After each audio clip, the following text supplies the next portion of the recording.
Galimybių pasiekti savo užsibrėžtą tikslą yra labai daug. Svarbiausia apsispręsti, teigia The Bridge Group Lietuvos padalinio vadovas Viktoras Gurgždys. Iš principo čia buvo vienintelis pasirinkimas. Aš jau turbūt kokią 8 klasėje žinojau, kad stosiu į informatiką. Žinau, kokią specialybę pasirinksiu ir į kokį universitetą stosiu. Tai čia man buvo toks labai jau paprastas pasirinkimas. Įrašiau vieną eilutę ir taip gavosi, kad įstojau. Tai nebuvo kažkokių didelių apmąstymų, kažkokių didelių svarstymų.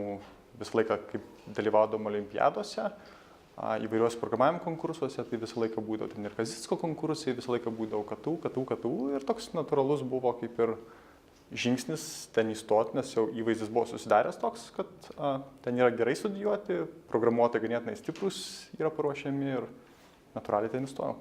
Iš principo visi dalykai. Taip nereikia žiūrėti, kad ten matematika manęs išmokė kažką suskaičiuoti, kažką sumodeliuoti, fizika dar kažką išmokė, o programuoti išmokė mane programavimo dėstytojai ir aš jau buvau paruoštas kaip specialistas. Iš viso universitetas duoda tokį kaip kompleksinės žinias. Jie tau įdiegia modelius, kuriais tu po to vadovaujasi ir mastai realiai visą gyvenimą. Ganėtinai anksti pradėjau dirbti. Turbūt baigęs 2 kursą, iš karto pradėjau darbuotis programuotoju vienoje iš Kaune esančių programinės įrangos kūrimo įmonių. Kelis metus, turbūt apie metus pasidarbavau, pakeičiau darbą į kitą, tuo metu garsesnė, didesnė įmonė, tiesiog mačiau, kad karjerai teisingas žingsnis, ten bus daugiau specialistų, iš kurių galiu kažko išmokti. Tas buvo labai įdomu, bet kažkuriuo metu nutariau turbūt, kad kažko reikia daugiau. Ir susitikau su šios įmonės, su The Bridge Group, tuometiniais įkūrėjais. Tuo metu pradėjau kaip programinės įrangos architektas, komandos vadovas ir taip palaipsniui kažkaip rolė taip susidėliojo iki Lietuvos padalinio vadovo ir gamybos vadovo. Tai vat, sėkmingai ir darbuojamės ir plečiam verslą. Vėlgi, pagrindiniai mąstymo modeliai, kuriuos tu išmoksti studijuodamas KTU informatiką ir būtent tiksliuosius mokslus, jie visą laiką praverčia. Tuo pačiu, grįžtant prie to, kad universitetas realiai norisi de facto pats kaip ir informatiką studijuoti yra šiai dienai pagrindinis. Dauguma kolegų, dauguma kitų verslų atstovų, jie vienaip ar kitaip baigia universitetą ir tu turi puikiai galimybę su jais susipažinti, daryti bendrus darbus studijuodamas ir po to daryti tuos kitus bendrus darbus jau po savo studijų. Viktoras Gurgždys sako, kad šiandieninė darbo rinka puikiai subalansuota jauniems specialistams. Praktiškai reikia tik tai gerai mokytis, stengtis, rodyti iniciatyvą ir tu tikrai darbą susirasi. Pagrindinis klausimas, kokį tu jį susirasi. Daug IT centrų, daug bankų, daug programinę įrangą kūrenčių įmonių. Visą laiką reikia galvoti, su kuo tu nori savo ateitį siet.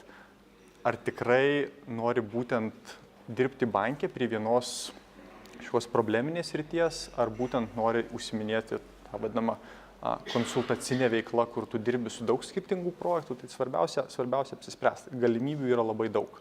Daug laiko praleidom diskutuodami su KTU universitetu, ypač su programinių sistemų inžinerijos katedra, kokiuose moduliuose galėtume įdiegti būtent komandinio darbo kažkokius tai diegimo modelius studentam.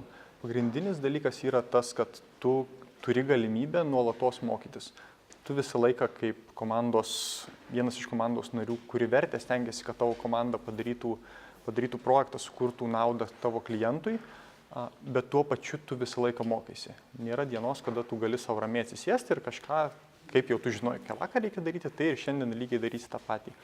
Kaip taisyklė, patys stipriausi specialistai ir tiek, čia pavyzdys iš mūsų komandoje dirbančių programuotojų, jie programuoti kaip profesionalai jau pradeda prieš universitetą. Universitetas jam reikalingas, kad tą žinią susisteminti, duoti kažkokių metodinių žinių, šiek tiek uždėti teorijos, bet jie tas techninės programavimo žinias turi ganėtinai neblogas. Lietuvių specialistai ganėtinai išskirtiniai tuo ir labai vertinami tuo, kad jie yra pakankamai universalūs, techninis žinių bagažas yra labai platus, programinės įrangos žinios, įrankių žinios yra labai plačios. Grįžtant prie klausimo, kada reikia rinkti specialybę, norisi paraginti, vėlgi, tą padaryti kuo anksčiau, netgi su pagrindinių kompanijų akademijom, neformalaus ugdymo metodais. Galima gauti profesionalias žinias iš profesionalių programuotojų ganėtinai anksti, netgi būnant mokyklai. Tai jeigu specialistas, jaunas būsimas specialistas yra 11-okas, 12-okas, jisai jau gali žiūrėtis, kokiose kompanijose nori darbuotis, kokios akademijos, kokios temos, kokios technologijos ten yra mokomos ir gali jau pradėti kaupti žinias.